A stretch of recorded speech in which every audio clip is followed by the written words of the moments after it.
Welcome to Trusting God, where every shalom is more than just a song.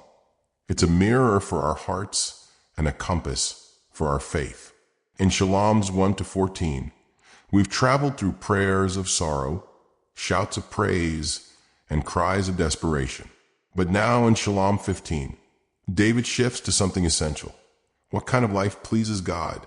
What does it take to dwell in the presence of the Holy One, in a world filled with surface religion and shallow morality? This shalom pierces through the noise and says, this is what God is looking for. It's not about performance, but purity. Not about perfection, but a heart aligned with heaven.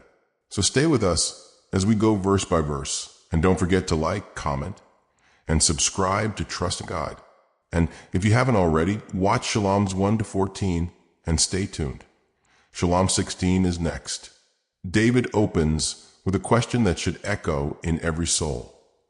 Who can truly be close to God? This isn't about attending a temple or offering a sacrifice. It's about abiding with the Most High, being welcomed into His holy space. The sacred tent refers to the tabernacle, the place of divine presence. The holy mountain, Zion, represents the place of God's rule.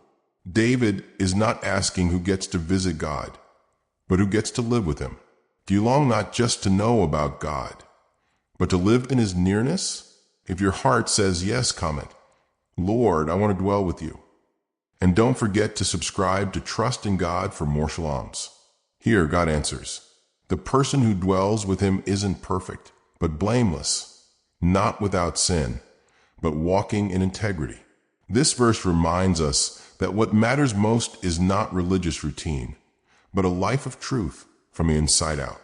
God desires realness, not performance, not pretense.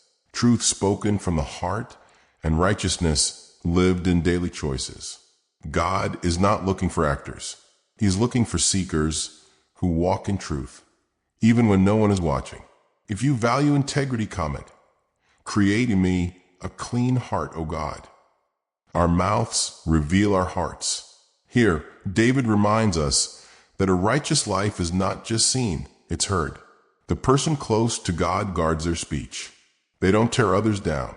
They don't speak to harm or slander.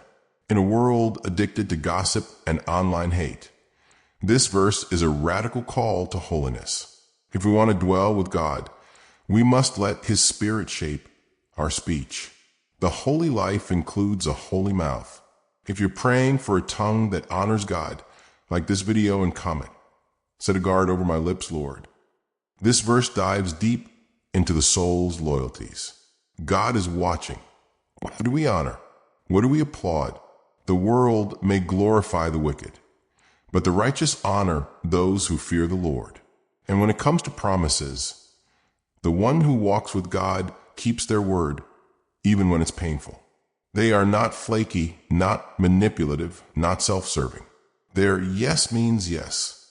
Your character is proven not by what you promise, but by what you finish.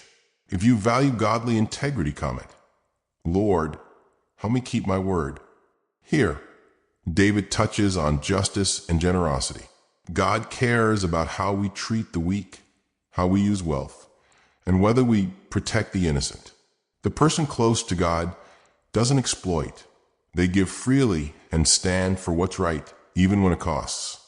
Righteousness is not only private devotion, it's also public compassion. Holiness is not only vertical to God, but horizontal to others.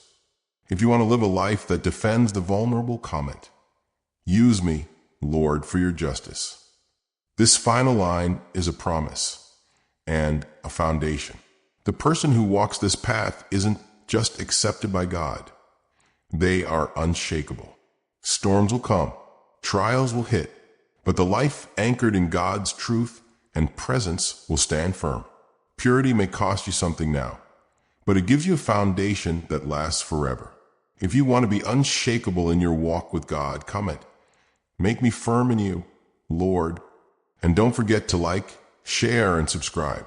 Thank you for journeying through Shalom 15 with us on Trusting God.